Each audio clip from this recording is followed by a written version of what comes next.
है आपको। ग्रुप 2 मतलब बेरिलियम, ग्रुप 3 मतलब बोरॉन। तो आपके ग्रुप 13, सॉरी है ना, ग्रुप 3 नहीं, ग्रुप 13। ओके, तो बाय द आयोनाइजेशन है जो group 2 is higher than group 13। तो या तो सीधे पूछ लेगा ग्रुप 2 की ग्रुप 13 से हाई क्यों है, या फिर पूछ लेगा बेरिलियम की बोरॉन से ज़्यादा क्यों है। बेरिलियम के नीचे क्या आएगा और बोरॉन के नीचे हमने लिखा है ना ऑर्डर, रेस्पेक्टिव पीरियड में बोरॉन की ज़्यादा कर देते हैं बेरिलियम से एल्यूमिनियम। तो एक क्वेश्चन आ सकता है आपका, है ना, दोनों का आंसर सेम है। पूछ सकते हैं ग्रुप 2 की ग्रुप 13 से ज़्यादा क्यों है, या पूछ लेंगे बेरिलियम की बोरॉन से ज़्यादा क्यों है, मैग्नीशियम की एल्यूमिनियम से ज़्यादा क्यों है। ठीक है, एक क्वेश्चन। दूसरा क्वेश्चन देखिए, नेक्स्ट क्वेश्चन। क्वेश्चन ये आ सकता है, Y ionization energy of group 15 is higher than group 16। 16 से ग्रुप 15 की आयोनाइजेशन एनर्जी क्यों ज़्यादा है। या ये पूछ सकता है नाइट्रोजन की ऑक्सीजन से ज़्यादा। ये तो बहुत फेमस क्वेश्चन है, कई बार पूछा गया है, ये नाइट्रोजन की ऑक्सीजन से ज़्यादा क्यों है। नाइट्रोजन के नीचे क्या जाएगा, फॉस्फोरस, और ऑक्सीजन के नीचे सल्फर की। जो इसका आंसर है वही इसका आंसर है, वही इसका सेम आंसर है। ठीक है, तो हम लिखवा देते हैं थोड़े थोड़े से आंसर, बाकी तो आपको आंसर पता ही है। इसके केस में क्या है, NH2 पहला रीजन। दूसरा रीजन क्या है, पेनेट्रेशन पावर, पेनेट्रेटिंग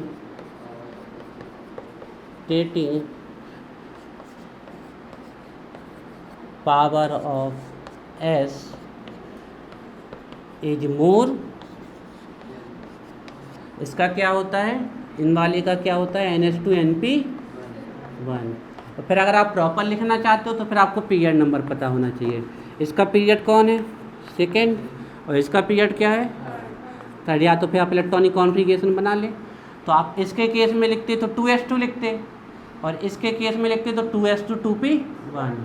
इसके केस में लिखते तो 3s2 लिखते, और इसके केस में लिखते तो 3s2 3p1, है ना। तो इसका आंसर ये हो गया कि स्टेबल इलेक्ट्रॉनिक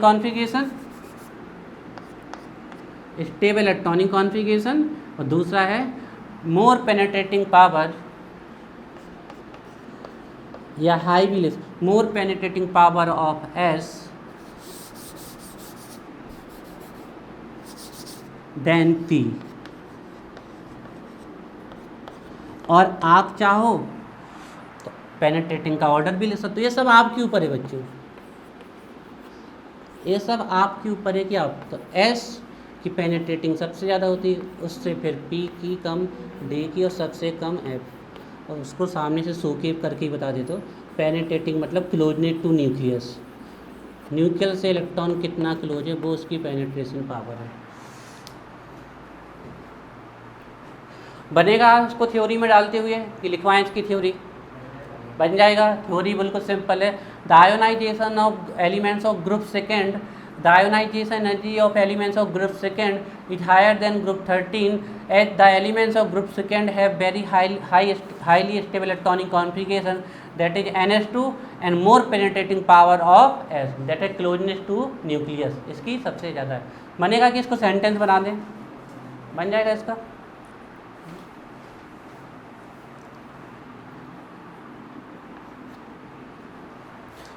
हमें लग रहा लिखवा ही दें, बन तो जाएगा, लेकिन क्यों छोड़ें बच्चों, फिर तुम लोग अपनी मेहनत करते रहना।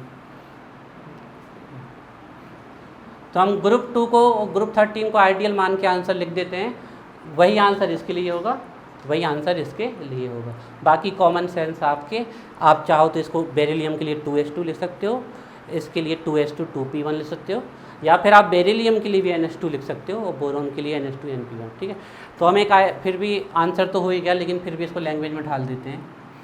ठीक है, तो लिख लेते हैं इसको थोड़ा सा।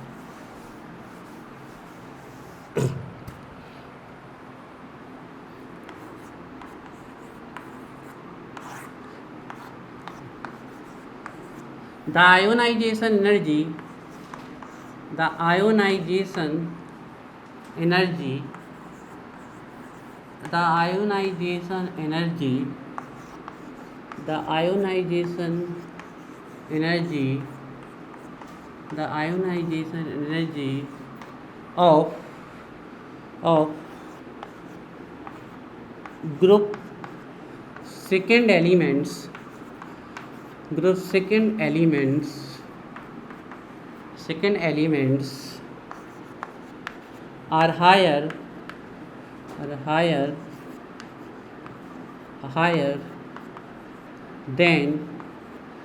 than group 13 elements, group 13 elements।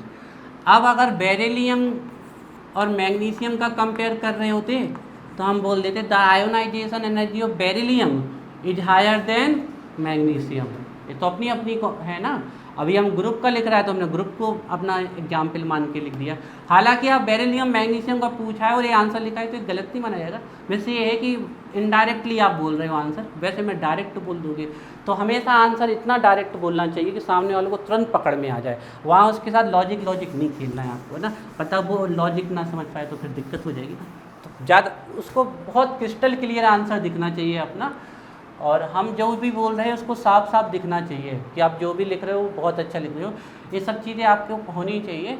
और जब भी आप एग्ज़ाम में लिखें तो आप ये समझ लीजिए कि आपको जो कॉपी चेकर मिलने वाला है वो हर तरीके से ऐसे मिलने वाला है कि जो टफेस्ट होगा। तो फिर आप लिख के आओगे ना तो अपना बेस्ट लिख के आओगे। The ionization energy of group second elements are higher than group 13 elements due to the following reasons, due to the following reasons।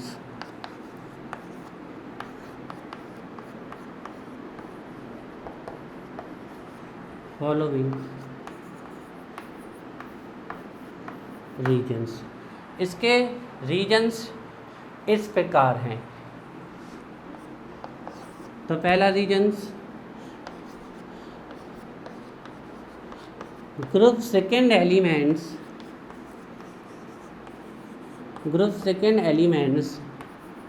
have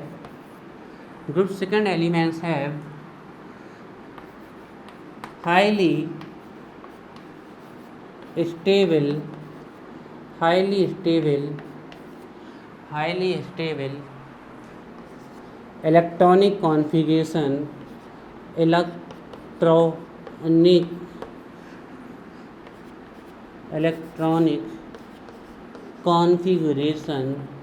electronic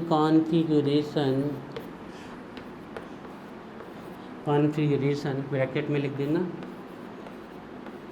NH2, then group second elements have very highly stable or simply highly stable electronic configuration NH2, then group 13 elements, that group 13 elements और bracket में लिख देना NH2 NP1।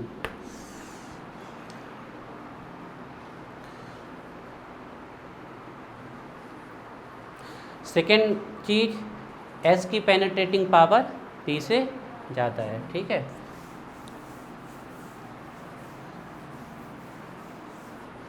Second point लिखते हैं,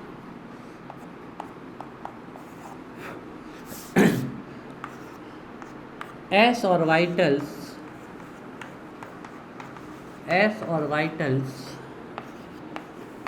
are more closer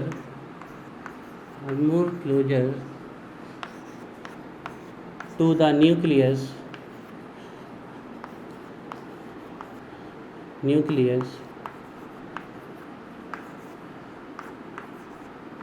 than p orbitals,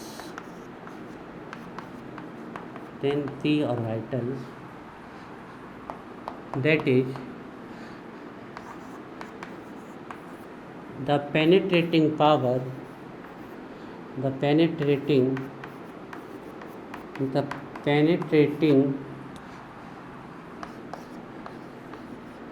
power of S is much more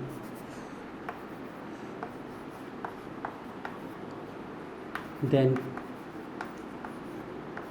P.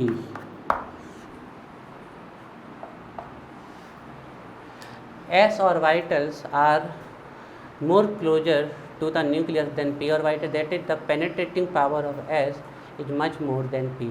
बन जाएगा, है ना? चलिए, अब उसका बन जाएगा, उसका तो एक ही रीजन है, स्टेबल इलेक्ट्रॉनिक, है ना, ये तो बन ही जाएगा।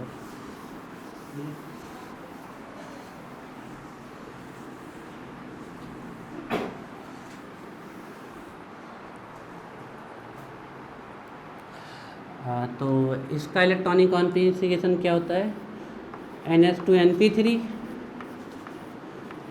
और इसका,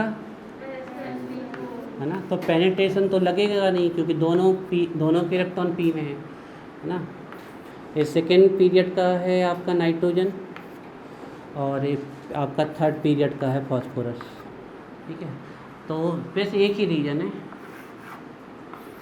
exactly half field stable electronic configuration, है ना, यही इसका रीजन है, यही इसका आंसर है। हालांकि जब हमने ऑर्डर बनवाया था तो थोड़े थोड़ा उसी के ऊपर लिख दिया था आंसर।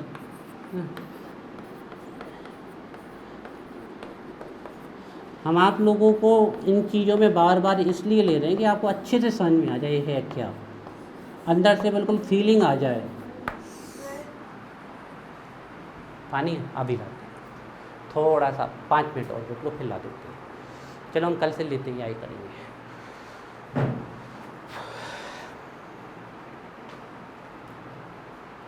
ठीक है, कुछ क्वेश्चन और दे रहे हैं। तो क्वेश्चन ये है हमारे तरह, ionization energy of gallium higher than aluminium. Answer पता है ना, गैलियम की साइज कैसी है, छोटी है एल्यूमिनियम से, ये बात ध्यान रखना है आपको। और जेड इफेक्टिव इसमें ज़्यादा होगा क्योंकि उसमें पुअर सील्डिंग लग रही है किसकी, डी की, है ना। तो हम छोटा सा आंसर लिख देते हैं यहाँ पर, बाकी आंसर आपसे बन जाएगा। तो गैलियम स्मॉलर देन एल्यूमिनियम, तो पहला है small size,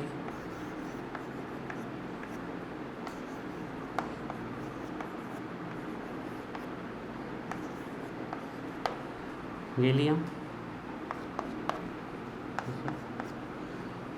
In case of gallium, effective nuclear charge Z effective is more due to हाँ in case of gallium, yes लिख सकते हो, लिख क्या सकते हो, लिखना ही है, हम लिख नहीं पाए। In case of gallium Z effective is more due to Pranjal, due to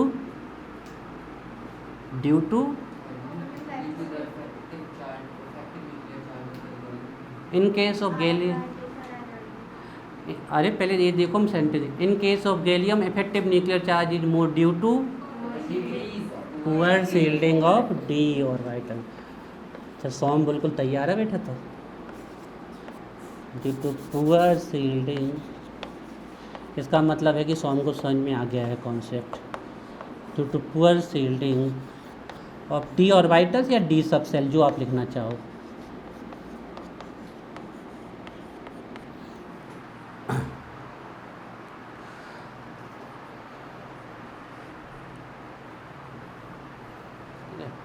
बाकी अपना रिप्रेजेंटेशन वगैरह करते रहना, ठीक है। ऑर्डर लिख देना, ज़्यादा हो तो फिर आंसर को सबसे अच्छा बनाने का तरीका है उसका ऑर्डर लिख दो। तो बोरॉन, फिर किसकी है, गैलियम की, फिर किसकी है, एल्यूमिनियम की। हमसे यही पूछा है तो इन दोनों को हाईलाइट करके शो कर दो। इसके बाद बोरोन, एल्यूमिनियम, फिर क्या आ जाएगा आपका इंडियम और थैलियम। तो थैलियम पहले आ जाएगा और इंडियम लास्ट में आ जाएगा, है ना। ये हो गया आपका 2 नंबर का आंसर आएगा। आपको क्या चाहिए? जब आप लिखोगे the ionization energy of gallium, तो एक आध लाइन वहाँ से एक सेंटेंस बनेगा, फिर इसको लिखोगे स्मॉल साइज। हाँ, ये और घुमा दे। अब ऋषि का दिमाग बहुत तेज है, तो मैं ना दे देंगे, तुम पेपर बहुत खतरनाक सेट करोगे, ऋषि से बनवाएगा पेपर। तो फिर क्वार्टरली का पेपर तुम बनाना, आ जाना, दोनों मिल के बनाएंगे। तो मैं ऐसे ही हमारे कान में भरते जाना क्या क्या करना है, कैसे घुमा, मतलब कुछ भी डायरेक्ट नहीं, सब 3 घंटे पेपर समझने में लग जाए। लीक नहीं हो सकता, ऋषि लीक नहीं कर सकता। ऋषि वही पेपर नहीं देगा, ऋषि जितना घुमाएगा उससे ज़्यादा हम घुमा देंगे। कुल मिला के पेपर में पेपर नहीं देने, अपन को जलेबी बनाने, सीधी बात। क्वेश्चन को कठिन करने का एक सबसे बढ़िया तरीका होता है, क्वेश्चन को लेंदी कर दो, बड़ा कर दो। बड़ा करने से क्वेश्चन क्या होता है, बच्चा उसको जल्दी नहीं समझ पाता है। उसमें ये होता है, आप जब बड़ी क्लासेस में जाओगे तो आपको पता चलेगा, क्वेश्चन बहुत छोटा सा रहता है, ऊपर कहानी रहती है। यहाँ ऐसा हुआ था, वहाँ वैसा हुआ था, तो फिर ऐसा हुआ था, अब बताओ कैसा होगा। पहले ऊपर यहाँ वहाँ घुमाते रहते हैं। आपके एनसीईआरटी में पढ़े हुए क्लास 12 के बहुत सारे क्वेश्चन, जब कंसंट्रेशन के पढ़ोगे तो फिर दुनिया भर का बताया जाएगा कि H2S is use qualitative analysis, PV के साथ ब्लैक कलर, इसके साथ एक कलर, तो अब बताओ H2S का इतना कंसंट्रेशन, तो मोलरिटी क्या होगा। ये तो एक सिंपल लैंग्वेज है, बहुत तेज घुमाते हैं। हाँ, और आपको लेंथी पेपर देखना है तो बैंक PO से बड़ा लेंथी पेपर किसी का नहीं होता है, बड़ा खतरनाक पेपर आता है भाई। Bank PO, provisional officer. तुम्हारे तो चाचा ने तो टॉप किया है, भैया ने टॉप किया।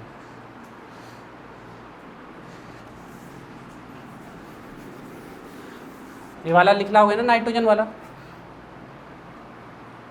आंसर वगैरह लिख लोगे ना। अब कौन सा दे दे हम, ये हो गया आपका ग्रुप में। एक ग्रुप और देख लेते हैं। अच्छा, एक और इसी में क्वेश्चन ये भी आ सकता था कि थेलियम की ज़्यादा इंडियम से क्यों है। रीजन तो सेम है लेकिन साइज का रीजन नहीं है ना। तो इसके लिए पुअर शील्डिंग वाला बेस लगेगा। पुअर शील्डिंग किसकी, डी की, एफ की बेस। तो उससे क्या इंक्रीज हो जाएगा, जेड इफेक्टिव इंक्रीज हो जाएगा। अनुष्का अब इसके आंसर नहीं आ रहे, क्या हुआ अनुष्का, आपके आंसर नहीं आ रहे, या आप शांत हो। मैं लग रहा है अनुष्का शांत स्वभाव की है। पुअर शील्डिंग और डी एंड एफ सबसे, इसके कारण क्या इंक्रीज हो जाएगा, है ना। ऐसे मत लिख के आना, ये मतलब ये कोई लैंग्वेज फ्लो में नहीं लिखे हैं, लैंग्वेज आपको लिखना है फ्लो में ना।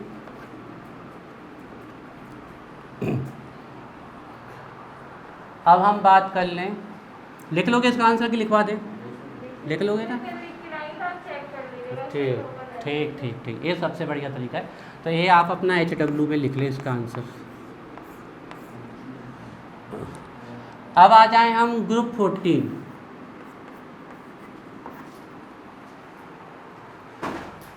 ग्रुप 14 तो यही है क्वेश्चन कि जर्मेनियम की ज़्यादा क्यों है सिलिकॉन से। सेम आंसर, जो गैलियम की ज़्यादा होती है एल्यूमिनियम से, वही रीजन आएगा। जर्मेनियम की किससे ज़्यादा होगी, हाँ साइज का नहीं आएगा, ये बात बिल्कुल सही है आपका, साइज का नहीं आएगा क्योंकि अप्रोक्सीमेट इक्वल है। Even germanium is smaller little large than silicon, थोड़ा सा लार्ज ना। हाँ, इसको भी आप लोग करके लाओगे। Ionization germanium higher than silicon. Poor shielding लगेगी किसकी, डी की, ओनली डी की।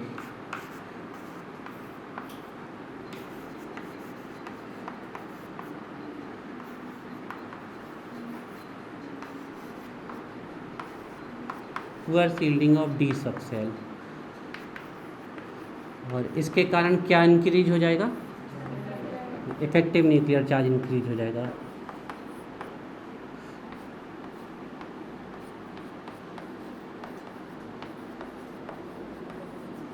ठीक है, ये है इसका।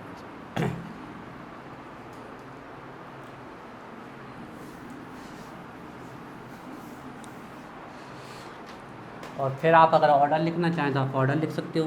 Carbon, germanium, silicon, lead and tin, है ना। तो ये अगर इसका पूछे तो इसमें स्टार लगा देना, और इसमें पहुँचे तो इसमें स्टार लगा लेना। ठीक है, एक क्वेश्चन और देते हैं कि आयोनाइजेशन एनर्जी लेड की ज़्यादा क्यों है टिन से? सेम आंसर है, लेकिन शील्डिंग डी के साथ किसकी आ जाएगी? एफ की।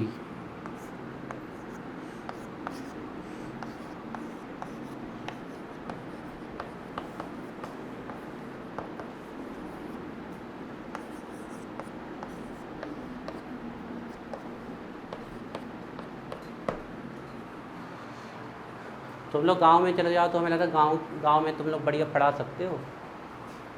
तुम लोग सेवा कराती हो, हफ्ते में एक दिन जाओ यार तो गाँव पढ़ाने। अरे हिंदी नहीं आती, भारत देश में रहकर हिंदी नहीं आती, सब आएगी। आयोनाइजेशन एनर्जी मतलब आयनन ऊर्जा, आयनन ऊर्जा, आयनन ऊर्जा। इलेक्ट्रॉन गेन एंथैल्पी का होता है इलेक्ट्रॉन लब्धि, हाँ इलेक्ट्रॉनिक कहते हैं। नहीं, पुअर सील्डिंग का क्या होगा? कमज़ोर, कमज़ोर।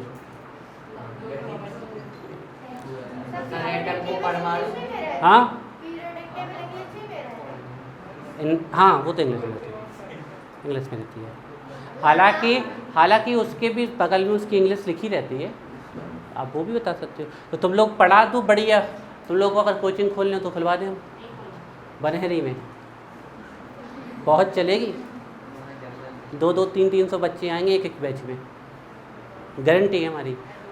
वहाँ पर टीचर्स नहीं है ना, तो बच्चे बहुत परेशान हैं। वो कह रहे हैं कि सर आप हमारे यहाँ पर एक कोचिंग खुलवा दीजिए अपने पन्ना से। तो तुम लोग हमारे अच्छे बच्चे हो, पढ़ने वाले बच्चे हो, तो अगर तुम लोग कहो तो करवा दें 12th के बाद। चलो ठीक है, जब तक और भी तैयार हो रहे हैं तुम लोग बढ़िया तैयार हो जाओ, एक बढ़िया अच्छा इंस्टीट्यूट खोलेंगे, है ना। चलो, पुअर सील्डिंग और हाँ आप भी पढ़ाएंगे? हम भी पढ़ाएंगे। नहीं, ऐसा करेंगे ना, अलग अलग सेक्शन नहीं, वो सब आ जाएगा, आप बराबरी में आ जाओगे। आपको लगता है जब आप कॉलेज से निकलोगे आप हमसे ज़्यादा बराबरी में आ जाओगे। Poor shielding of D and F, और क्या ज़्यादा होगा?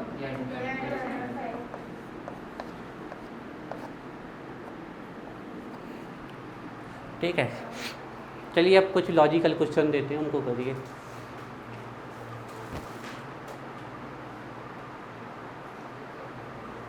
सील्डिंग इफेक्ट तो पता है आएगा, नहीं पता? ये वाला इफेक्ट नहीं पता? आए थे आप जिसने पढ़ाया था। मल्टी इलेक्ट्रॉन एटम में इनर सेल में जो इलेक्ट्रॉन होते हैं वो एज ए स्क्रीन और फील्ड की तरह है ना, इस पढ़ लेना इफेक्ट, है ना, अच्छे से। चलिए,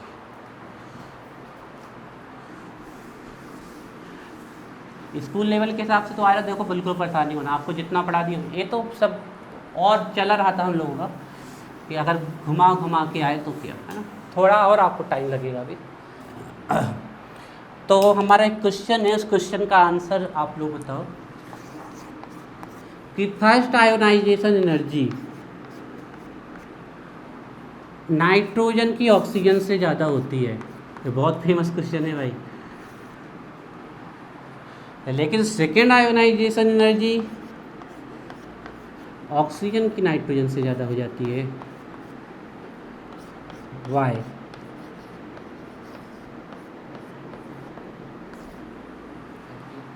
नाइट्रोजन वन दे देगा तो ये स्टेबल हो जाएगा, एक इलेक्ट्रॉन निकल जाएगा ऑक्सीजन का। तो बस यही रीजन है। बिल्कुल सही है, बिल्कुल सही है। दिमाग बिल्कुल अभी हवाओं से बात कर रहा है, बिल्कुल सही है। चलिए तो आंसर लिखते हैं, ठीक है ना। तो देखिए नाइट्रोजन का इलेक्ट्रॉनिक कॉन्फ़िगरेशन बनाए हम, तो इसका आउटर मोस्ट शेल का क्या आना है, 5s2 2s2 2p3 ns2 np3। ये कैसा है, स्टेबल है। और ऑक्सीजन का अगर हम बनाएंगे तो इसका क्या आना है, 2s2 2p4। तो फर्स्ट बार जब हम निकालेंगे इलेक्ट्रॉन तो वो कौन सी आयोनाइजेशन एनर्जी कहलाएगी, फर्स्ट आयोनाइजेशन एनर्जी है ना, ये हम निकाल रहे हैं। तो पहला इलेक्ट्रॉन निकालेंगे तो नाइट्रोजन से क्या बन जाएगा, नाइट्रोजन प्लस, और अब इसके पास क्या बचेगा, 2s2 2p2। यहाँ से जब इलेक्ट्रॉन निकाल रहे हैं तो जो ये वाला इलेक्ट्रॉनिक कॉन्फ़िगरेशन है वो कैसा है, स्टेबल है, स्टेबल इलेक्ट्रॉनिक कॉन्फ़िगरेशन है। और जब यहाँ से इलेक्ट्रॉन निकालेंगे हम, फर्स्ट आयोनाइजेशन एनर्जी, जब हम यहाँ से इलेक्ट्रॉन निकालेंगे तो ये क्या बन जाएगा, ऑक्सीजन 1 पॉजिटिव। और अब इसके पास क्या आ जाएगा, 2s2 2p3। जब हम यहाँ से इलेक्ट्रॉन निकाल रहे हैं तो ये कैसा है, अनस्टेबल। तो पहला इलेक्ट्रॉन जब हम निकाल रहे हैं तो ये स्टेबल है और ये अनस्टेबल है, तो इससे इलेक्ट्रॉन निकालने में ज़्यादा एनर्जी लगेगी। तो फर्स्ट तो किसकी ज़्यादा हो जाएगी, नाइट्रोजन की, ऑक्सीजन से।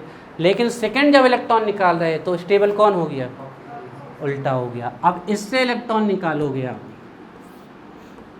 तो ये अनस्टेबल है, दिस वन इज अनस्टेबल। और यहाँ से आप इलेक्ट्रॉन निकालोगे तो ये Iu2 कहलाएगी। अब नाइट्रोजन क्या बन जाएगा, डाई पॉजिटिव, और इसके पास क्या बचेंगे, NH2 NP 2s2 2p1। Third भी आराम से निकल जाएगा, फोर्थ में फिर दिक्कत आएगी। लेकिन हमसे सेकंड तक पूछा गया तो हम सेकंड तक का आंसर दे रहे हैं। हाँ थर्ड अभी थर्ड कहाँ निकला, थर्ड तक निकल जाएगा, फिर तो वो निकल ही नहीं है। क्वेश्चन लिख लिया था। और अनस्टेबल से इलेक्ट्रॉन निकालेंगे तो ये कम, और यहाँ से इलेक्ट्रॉन निकालना है तो ये कैसा है, स्टेबल है। तो यहाँ से इलेक्ट्रॉन निकालने में जो Ie2 लगेगी वो ज़्यादा लगेगी, तो ये ऑक्सीजन से बन जाएगा ऑक्सीजन +2, और इसका हो जाएगा 2s2 2p2। तो हमसे फर्स्ट और सेकंड की पूछी है, तो फर्स्ट सेकंड की हमने चर्चा कर ली। आंसर लिखते हैं इसका।